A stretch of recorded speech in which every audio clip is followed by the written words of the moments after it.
¿Qué tal estáis? ¿Cómo estáis? Bien. Buenas tardes a todos. Que el Señor os bendiga mucho.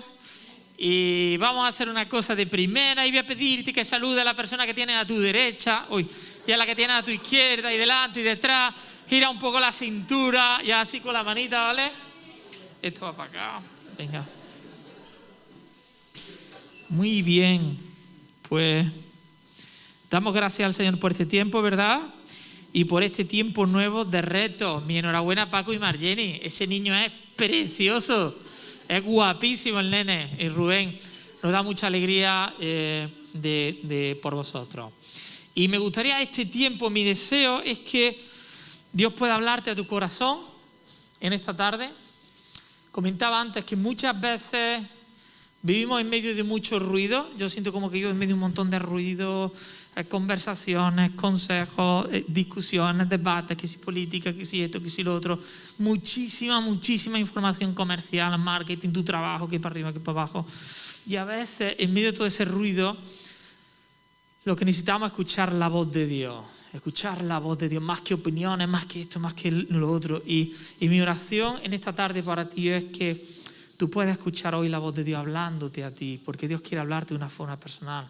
Y yo necesito esto, yo necesito pararme y que Dios me hable en medio de todas esas opiniones, de ese caos, de ese ruido, escuchar la voz de Dios. Y vamos a orar un momentito. Padre, Señor, gracias esta tarde por mi hermano y mi hermana, Señor, que están aquí. Necesitamos escuchar tu voz, Espíritu Santo, en medio de tanto ruido, en medio de tantas opiniones, tantas discusiones, tantas cosas. Necesitamos escuchar tu voz hablando en nuestro corazón, en nuestra vida. Háblanos, Señor. Queremos estar contigo en esta tarde, queremos estar en tu presencia, Señor. De todo lo demás, Señor, estamos cansados, necesitamos escuchar tu voz que nos refresca, que nos reconforta, Señor, que nos anima en fe a seguir adelante. Queremos una palabra tuya, Padre, en el nombre de Jesús, Señor. Amén, amén. Muy bien, hermanos, pues vamos a ir al texto que está en Lucas capítulo 16, versículo del 19 al 31. Lucas capítulo 16, del 19 al 31. Si no has traído Biblia o eres visita, te lo van a poner ahí en pantalla para que puedas seguir la lectura. Y dice así la palabra del Señor. Este es el texto que Jesús le está compartiendo a sus discípulos. Jesús le está enseñando a sus discípulos acerca de esto. Y les dice, había un hombre rico que se vestía de púrpura y de lino fino y hacía cada día banquete con esplendidez. Había también un mendigo llamado Lázaro que estaba echado a la puerta de aquel lleno de llagas y ansiaba saciarse de las migajas que caían de la mesa del rico, y aún los perros venían y le lamían las llagas. Aconteció que murió el mendigo y fue llevado por los ángeles al seno de Abraham, y murió también el rico y fue sepultado. Y en el Hades alzó su ojo estando en tormento y vio de lejos a Abraham y a Lázaro en su seno. Entonces él, dando voces, dijo, Padre Abraham, ten misericordia de mí y envía a Lázaro para que moje la punta de su dedo en agua y refresque mi lengua porque estoy atormentado en esta llama. Pero Abraham le dijo, hijo, acuérdate que recibiste tus bienes en tu vida y Lázaro también males, pero ahora este es consolado aquí y tú atormentado. Además de todo esto, una gran cima está puesta entre nosotros y vosotros, de manera que los que quisieren pasar de aquí a vosotros no pueden, ni de allá pasar acá. Entonces le dijo, te ruego pues, Padre, que le envíe a la casa de mi padre, porque tengo 5 hermanos, para que les testifique, a fin de que no vengan ellos también a este lugar de tormento. Y Abraham le dijo, a Moisés y a los profetas tienen, óiganlo. Él entonces dijo, no, Padre Abraham, pero si alguno fuere a ellos de entre los muertos, se arrepentirán. Mas Abraham le dijo, si no oyen a Moisés y a los profetas, tampoco se persuadirán, aunque alguno se levantare de los muertos. Amén. Muy bien, hace como un par de meses me disponía a ir con mi familia al campo. Nos íbamos ahí, no era perol, era barbacoa, pero bueno, los peroles cordobeses en Los Villares. Y nos disponíamos a ir al campo y entonces estábamos con el coche en la puerta de mi casa, con mi coche. Yo tengo un flamante Renault Laguna del año 2005, una maravilla, una cosa prodigiosa.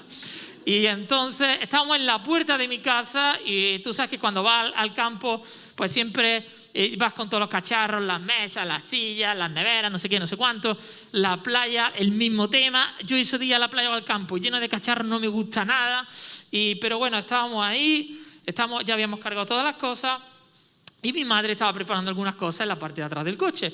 Y yo estaba sentado adelante, yo iba a conducir porque estábamos parados, y mi padre estaba en el asiento del copiloto. Y en eso me dice mi padre: niño, ¿has mirado el agua y el aceite del coche? Y yo le digo a mi padre: que eso no hace falta, que no te preocupes, que eso, que vamos a ir al lado, vamos a los billares, y eso no se mira el agua y el aceite vaya a los billares, eso se mira cuando vas a la playa, ¿no? Y me dice mi padre: bueno, lo que tú quieras, ya está. Porque como mi padre, bueno, el coche es tuyo, pues tú sabrás lo que haces, ¿no? Ya podéis imaginar lo que pasó, ¿no? Total, vamos para los billares, que es verdad que eran 15 minutillos desde mi casa, pero estábamos en la cuesta esta, creo que es del 14%, y entonces yo siento que el coche se empieza a venirme abajo, se me empieza a venir abajo, y yo empiezo a reducir marcha, que el coche coja más fuerza, más potencia y tal, y el coche no tiraba aquello, y entonces empiezo a tener una cola grandísima de coche detrás, yo no sabía cómo tirarle con eso para adelante, me estaban pitando, pi, pi, pi. Y lo mejor de todo es que luego veo que los coches tienen una aguja que es de la temperatura del coche, ¿vale? Y entonces esa aguja empezó a tirar para arriba, a dispararse, pa. Yo cuando vi la aguja subir la temperatura me asusté mucho, porque si te calienta el coche, pues puedes estropear el motor, ¿no?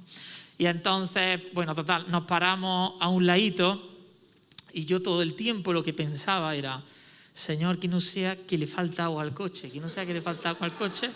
Digo, porque es que me lo acaba de decir mi padre hace 10 minutos.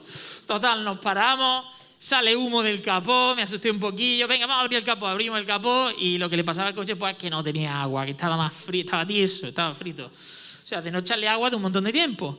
Y entonces, pues nada, ya lo averiguamos y al final no pudimos estar en el campo ese día.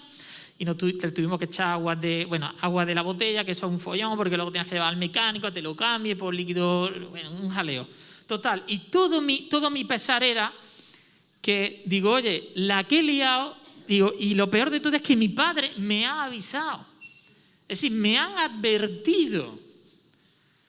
El problema cuando te advierten, ¿cuál es? El problema cuando te advierten es que podía haber evitado ese daño, te podía haber ahorrado el dolor. Estaba en mi mano, solo tenía que bajarme del coche, levantar el capó. Ostras, no tiene agua. Tengo un supermercado al lado de mi casa, me compro el líquido antirrefrigerante, ese se lo he hecho. Habría tardado 5 minutos.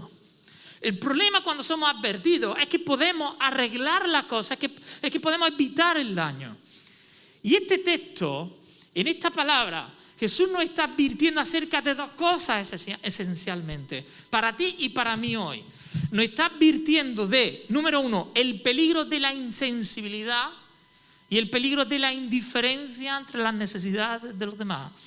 Y nos está advirtiendo de las consecuencias del pecado respecto a la vida eterna y al infierno. Jesús nos está diciendo que el infierno es real, que no es una cuestión de invento y que tenemos que tomar decisiones importantes en esta vida para poder tener vida eterna. Esos son los dos temas, la insensibilidad y el destino eterno, las consecuencias del pecado en cuanto al infierno. Ahora, hay un tema que está aquí en medio, que está ahí y que Jesús habló mucho, y es el tema del dinero. Porque aquí estamos hablando de ricos y de pobres, como es el título de la predicación. Aquí se habla acerca del tema del dinero. Y el tema del dinero a veces para nosotros es un poco complicado, no sabemos cómo atajarlo o por dónde cogerlo.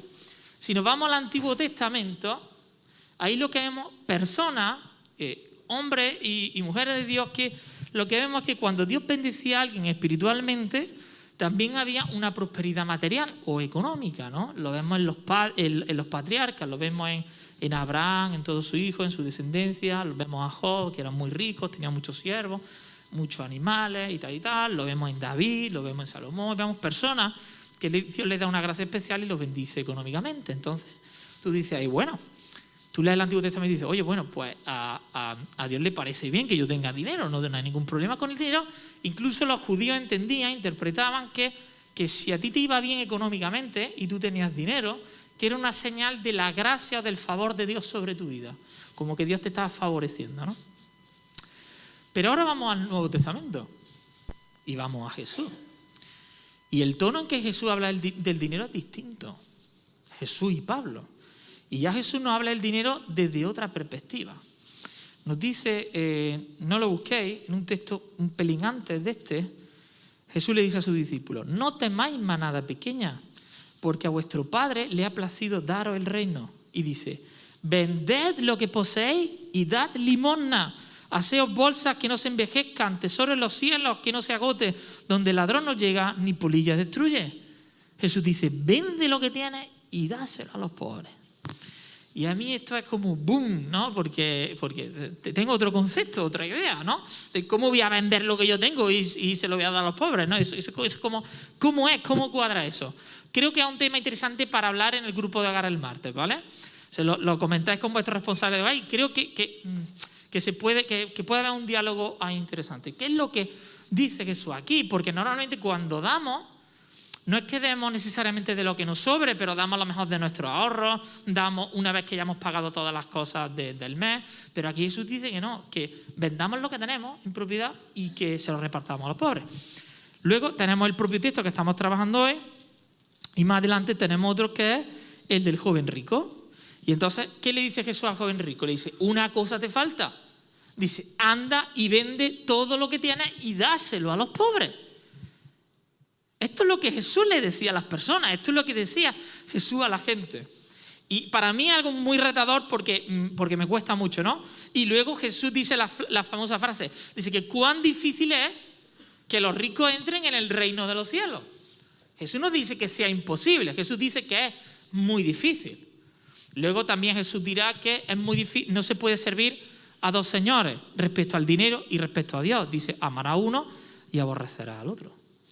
Entonces, el tono en el que Jesús habla acerca del dinero es muy claro. Luego Pablo dice que el principio de todos los males es el amor al dinero. Y nosotros enseñamos y creemos que el dinero es neutro, es decir, no es en sí malo y en sí bueno, sino que depende cómo lo utilicemos y el enfoque. Pero es verdad que el tono que le da Jesús aquí al dinero es como, cuidado con el dinero. Que usted puede ser rico, que usted puede tener bienes materiales, dinero y tal, pero si tú eres insensible a la necesidad de los demás, ahí tienes un problema. Si tú no eres compasivo, tú tienes un problema. Porque yo veo que, como Jesús lo plantea, es más bien como que el dinero es algo que Dios te da. Es verdad que tú puedes trabajarlo, tú puedes lucharlo, pero también hay gente que trabaja más que tú y no tiene todo el dinero que tú tienes. O es más inteligente que tú. Por alguna razón, Dios bendice a algunas personas con el dinero. Lo que no puedo perder la perspectiva es de que el dinero me lo ha dado Dios, que no es mío. Y la perspectiva de Dios es que es para compartirlo. Para que haya gente en este mundo que no pase hambre. Esa es la perspectiva de Dios. Y la perspectiva del mundo es coger el dinero y acumular, ¿no? Entonces, luchamos con el tema del dinero porque el dinero realmente es muy goloso. Si tú miras tu número de cuenta por internet y tienes mucho dinero, hay cierta satisfacción en eso. Que te guste algo, un coche súper bonito y te lo puedas comprar y te lo quieras comprar, hay cierta satisfacción en eso. En la ropa, en una casa bonita, es algo que nos gusta. A mí me gusta el dinero, yo no sé a ti, a mí me gusta, ¿vale? Ahora entiendo que el Señor tiene una perspectiva diferente respecto al dinero y la realidad es que nosotros nunca tenemos fin, nunca llegamos a saciarnos completamente. Hay una película que me gusta, se llama Wall Street 2 y esa película va sobre gente que vive en Nueva York, en Wall Street, con todo el tema de la bolsa y no sé qué y no sé cuánto y tal y que cual, ¿no? Y hay un chaval que es joven, que se dedica a la bolsa, está ganando ya mucha pasta, pero no pasta a nivel como super pro de gente que lleva ya muchos años y todo, ¿no? Entonces empieza a meterse en el mundillo de algunos dueños de grandes empresas que se mueven en el tema de la bolsa. Y en una de las conversaciones se sienta con uno que es uno de los hombres más ricos de Nueva York. Y tú lo ves en la peli y lleva unos trajes el tío espectacular, el coche, los edificios que tiene, dinero para reventar. Y se sienta con él. Y le dice, mira, y le dice el chaval joven a este tío mayor, le dice, todo el mundo tiene una cifra. Todo el mundo tiene una cifra con la que diría, yo si llego a ganar, por ejemplo, 1 millón de euros, aquí me quedo tranquilo. Le dice, todo el mundo tiene una cifra. Y le mira a la cara y le dice, ¿cuál es tu cifra? Y él dice, mi cifra es más. no tiene fin, no tenemos fin realmente, porque tú y yo decimos, no, yo con 1 millón de euros me quedo tranquilo, pero no, cuando tenga 1 millón de euros tendrá una necesidad de que no sé qué, no sé cuánto, y no querrá 1, querremos 10, porque somos así. La Biblia dice que el ojo nunca se cansa de ver, ni el oído de oír, es decir, siempre estamos queriendo más y codiciando más, ¿no? Y nos advierte también Proverbios, dice, no trates de hacerte rico.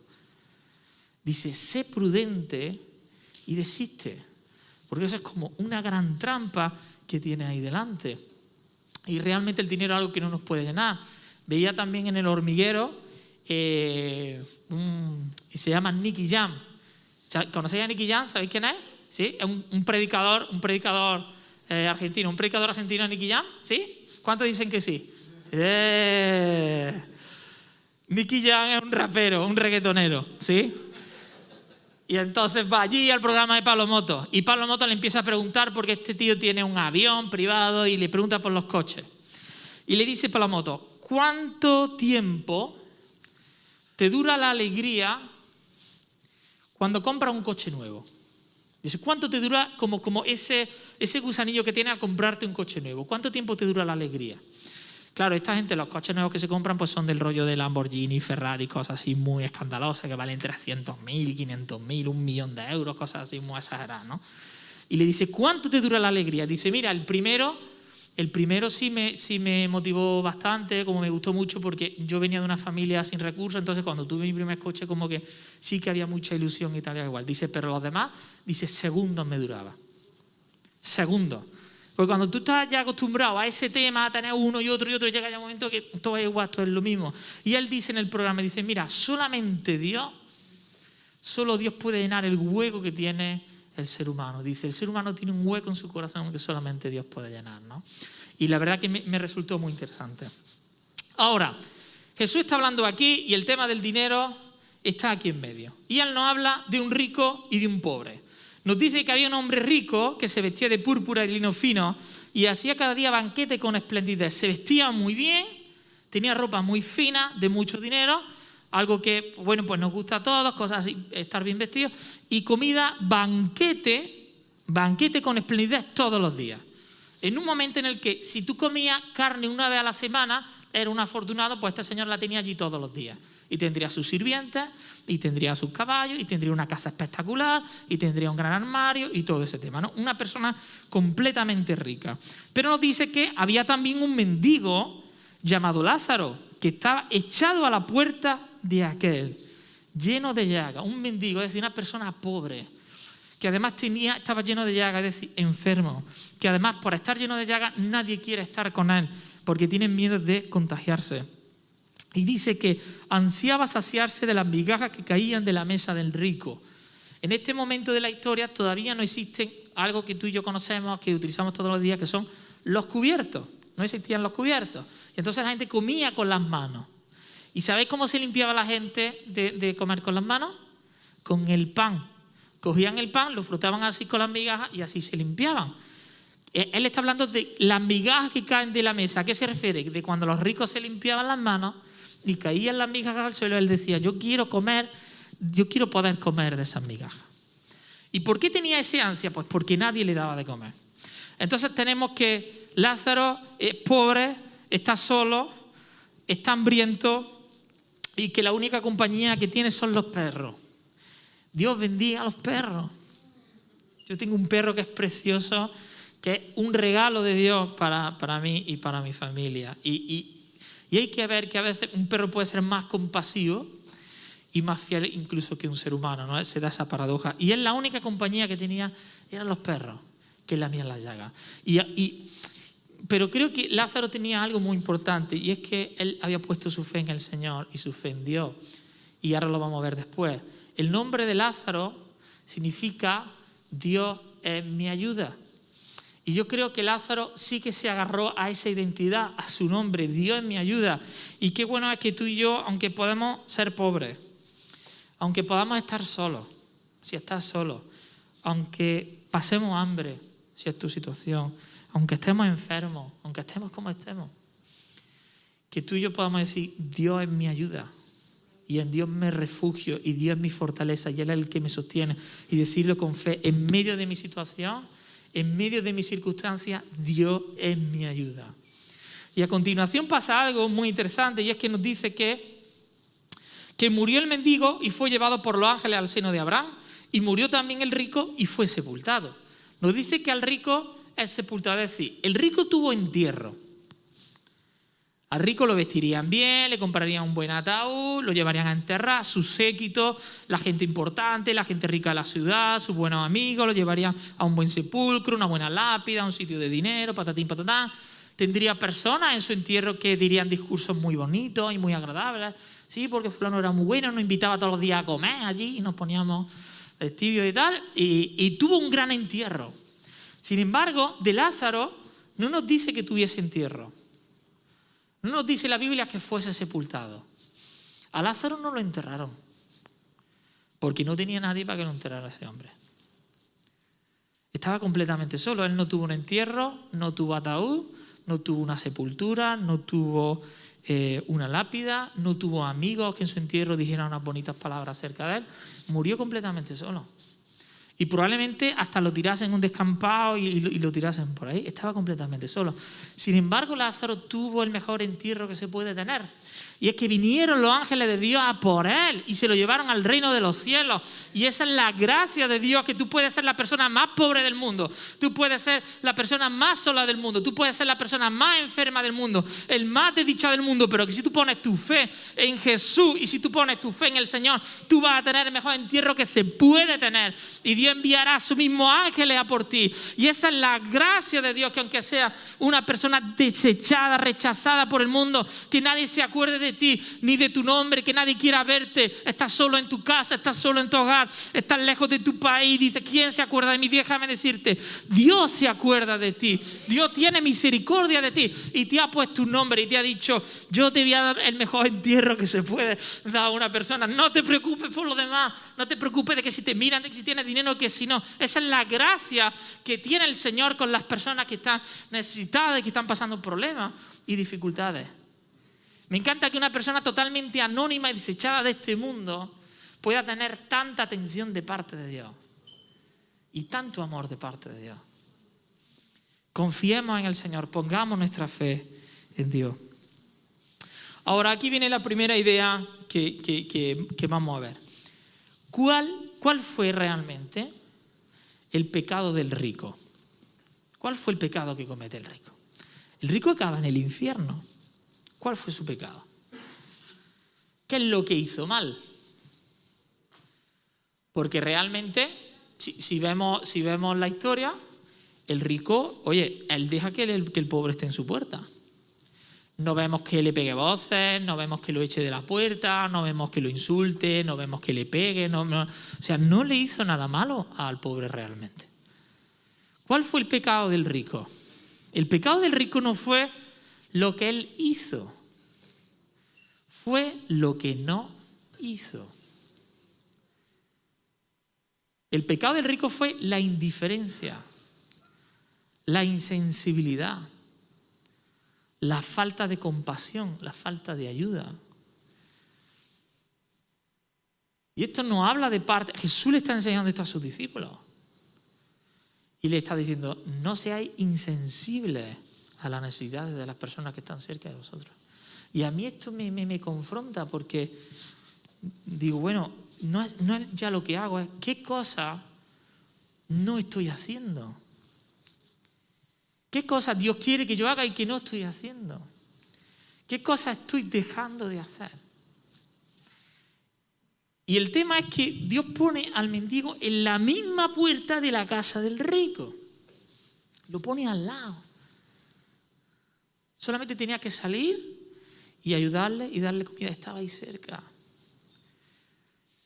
La pregunta es, ¿quiénes son las personas que Dios está poniendo en tu misma puerta y en mi misma puerta para que le ayudemos? Déjame decirte, hay personas que Dios está poniendo en tu misma puerta para que le ayudes.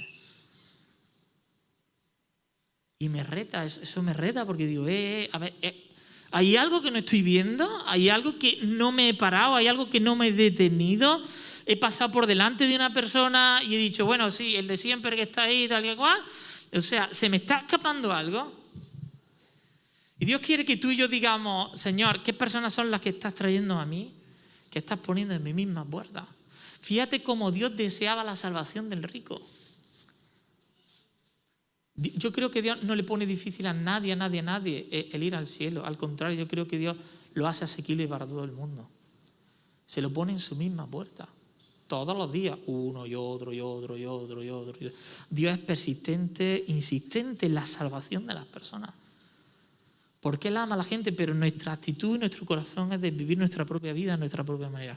¿Qué personas Dios está poniendo a la puerta de tu casa? Y veo también aquí como que el rico permitió y levantó barrera en su relación con el pobre, porque Él permitió que la puerta de su casa se convirtiera en una barrera. Y muchas veces con el dinero, con nuestras posesiones o con otras cosas, lo que hacemos es levantar barreras de relaciones. Dejamos de relacionarnos con determinadas personas, dejamos de ayudar a determinadas personas porque no son de tal clase, porque no son como nosotros, porque no se visten como nosotros, porque no hablan como nosotros o porque tienen este u otro problema. Esa es la primera idea. La primera idea es: el pecado del rico fue el pecado de la indiferencia, el pecado de la insensibilidad, y decir, Señor, yo no quiero ser insensible, yo quiero ser compasivo, yo quiero tener misericordia de los que sufren y de los que no tienen. Y la segunda idea tiene que ver, como hemos dicho, Jesús nos advierte acerca de la importancia del destino eterno. Jesús nos habla aquí de la realidad de que cuando un día muramos, vamos a tener que enfrentar, vamos a tener que estar delante de Dios y rendir cuentas por nuestra vida. Y solo hay dos opciones: o nos vamos al cielo o nos vamos al infierno. Y el infierno no es un cuento de vieja, de no sé qué, para meter miedo. Jesús habló del infierno y Jesús habló del cielo. Entonces es una realidad que tenemos que enfrentar. Y aquí vemos al rico que trata de zafarse del infierno, trata de tener un poco de alivio en medio del infierno. Y entonces aquí lo que vemos a Abraham diciendo que ya no es posible. Es decir, una vez que una persona muere, ya no hay esperanza para esa persona. Ahí tú no puedes cambiar tu destino. Pero tú puedes cambiar tu destino aquí, hoy. Ahora, en esta vida, es cuando tú cambias tu destino. Es cuando tú tomas las decisiones que tú tienes que tomar. Luego ya no podemos cambiar nuestro destino. Si tú no has entregado todavía tu vida a Jesús, si tú no has entregado tu vida al Señor, tienes que ser consciente de que Jesús nos advirtió de la existencia del infierno y que nos advirtió de la importancia de qué soy cuando tú y yo tenemos que tomar una decisión y realmente cambiar nuestro destino. Y darnos cuenta también de la trascendencia de la vida que vivimos, que a veces vivimos en un montón de cosas, que le damos un montón de importancia, pero que realmente no son trascendentes. Esto es el asunto más importante que tú puedes arreglar. Lo primero que tiene que arreglar un ser humano en su vida es el asunto de la vida eterna. Eso es lo primero. Y Dios es un Dios que te ama muchísimo. Dios es un Dios que ama a todo el mundo, a todas las personas.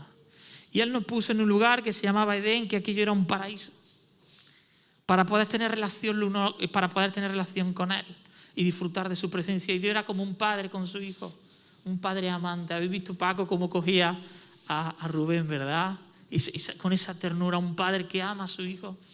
Pero nosotros decidimos independizarnos y decidimos pecar. Y nuestro pecado sería similar a como cuando un hijo adolescente que ha sido amado y cuidado y guiado toda la vida por un padre amoroso y tierno, insulta a su padre. Eso es el pecado. Cuando insulta a su padre, cuando le escupe a su padre, cuando le pega a su padre. Eso es lo que hicimos nosotros con nuestros pecados. Nos rebelamos en contra de Dios. Pero el amor de Dios es tan grande para nosotros que nos dio una oportunidad a través de Jesús. En Jesús tenemos salvación y tenemos vida eterna. Y nos amó tanto que murió en la cruz por nosotros, por tus pecados y por los míos, para que tuviéramos el ¿qué? Vida eterna. Hay un versículo que lo resume muy bien, que es Isaías 53:6, no lo busquéis, dice: todos nosotros nos descarriamos como ovejas, cada cual se apartó por su camino, mas Jehová cargó en él el pecado de todos. Todos nosotros nos descarriamos como ovejas, es decir, empezamos bien el camino, pero en algún momento nos desviamos y nos descarriamos, tomamos nuestras propias decisiones, nos separamos de Dios y nos independizamos de Él. Pero a pesar de eso, Él cargó en Jesús todos nuestros pecados. Y Eclesiastés 7:29 dice: he aquí, solamente esto he hallado, que Dios hizo al hombre recto, pero ellos buscaron muchas perversiones. Fíjate lo que dice. Dice, Dios hizo bien las cosas. El problema no está en Dios, el problema está en nosotros. Y ese problema se llama pecado. Y déjame decirte que realmente Dios te ama y Dios tiene un lugar y un sitio especial para ti en la eternidad. Reconcíliate con Dios, toma una decisión y hoy es el momento en el que tú puedes cambiar tu destino. Voy a pedir a Miguel que pase por aquí. Vamos a ponernos de pie. Y hay algo aquí, y es que decíamos que el rico puso barrera con el pobre. Y que muchas veces nosotros ponemos barreras, y ponemos barreras de relación los unos con los otros. Y la principal barrera que tú y yo teníamos era la barrera del pecado. Y Jesús decidió romper esa barrera del pecado para llegar hasta ti y hasta mí. Jesús ha roto todas las barreras que nos impedían tener relación con Dios y comunión con Dios. Me gusta porque Jesús se relacionaba con todo tipo de personas. Él no miraba si era rico o pobre, si era más listo, menos listo, si era hombre o mujer. Jesús iba, se sentaba contigo, comía contigo, bebía contigo. Él rompía todas las barreras. Jesús veía a la persona más sucia del mundo, a la persona más rechazada del mundo, y se iba con esa persona, se sentaba con ella y la ministraba, la sanaba, la restauraba. Jesús se relacionaba con todos, con ricos y con pobres. Y Él rompió todas esas barreras que los separaban. Él se acercaba a las personas enfermas que eran repudiadas por todos y los amaba, los abrazaba, los tocaba, los sanaba. Jesús rompe barreras. Y no sé qué barreras puede haber en tu vida hoy, en tu relación con Dios. Quizás tú has levantado barreras en tu relación con Dios, te sientes separado y distante. Pero déjame decirte que Jesús rompe todas esas barreras, que en Él hay poder para romper todas esas barreras, y que Dios es un Padre amante que viene a buscarte. Acude a Él, abrázalo y disfruta de esa relación padre-hijo. Y como iglesia, creo que Dios nos llama a ser rompedores de barreras y a relacionarnos con todo tipo de personas y a llevar el amor de Dios y el estilo de Jesús, el estilo de vida de Jesús donde quiera que estemos. Los cristianos debemos ser personas que nos relacionamos igual con pobres, con ricos, con gente de izquierda, de derecha, de arriba, de para abajo, obreros, empresarios, que para arriba, que para abajo, lo que tú quieras. Porque los cristianos, cuando vemos a alguien, no debemos de ver que sea un rico, que sea un pobre, que sea una persona. Lo que debemos de ver es una persona creada a la imagen y semejanza de Dios. Y debemos darle el mismo valor a todas las personas. Y debemos de relacionarnos con todas las personas igual. Y debemos amarlas al estilo de Jesús. Tú piensas en Jesús con sus brazos abiertos, amando a todo el mundo, predicando a todo el mundo, sanando a todo el mundo. Y eso es lo que el Señor quiere que seamos como iglesia. Una iglesia que rompe barreras en medio de su sociedad. Una iglesia que rompe barreras en medio de su ciudad. Vamos a orar. Gracias, Señor. Gracias te damos en esta mañana, Señor. Gracias, Señor. Ayúdanos. Quítanos, Señor. Nos arrepentimos del pecado de la insensibilidad, Señor. Del pecado de la indiferencia, Padre. Del no hacer nada. Pon en nosotros, carga en nuestro corazón. Enséñanos dónde hay necesidad, dónde tenemos que movernos, dónde tenemos que ser compasivos, misericordiosos con los que tú has puesto en nuestra propia puerta. Ayúdanos a ver las personas que están cerca de nosotros, que tú has puesto en nuestro camino, para que los abracemos, para que les demos, para que les ministremos, para que les sirvamos, Señor. Una iglesia que rompe barreras, porque tú eres el rompedor de barreras en el nombre de Jesús. Y si tú me estás escuchando en esta tarde y tú todavía no le has entregado tu vida a Jesús, déjame decirte, entrégale tu vida a Jesús, cambia tu destino, entrégale tu corazón a Él, arrepiéntete de tus pecados, reconócelo como tu Señor y tu Salvador. Él quiere romper todas esas barreras en tu vida, Señor. Vamos a alabar al Señor, vamos a alabar a Jesús ahora en este tiempo. Ahí donde está, adora al Señor, adóralo, adóralo. Dile gracias, Señor, porque tú has roto todas las barreras para llegar hasta mí, porque tú eres el rompedor de barreras, porque tú has tenido compasión de mí, misericordia de mí y llegaste hasta mí. Gracias, Jesús. Te alabamos, te adoramos. Tú eres Rey todopoderoso, Jesús. Adora al Señor y donde está. Gracias, Jesús, por tu misericordia, por tu amor, Señor. Gracias, Jesús.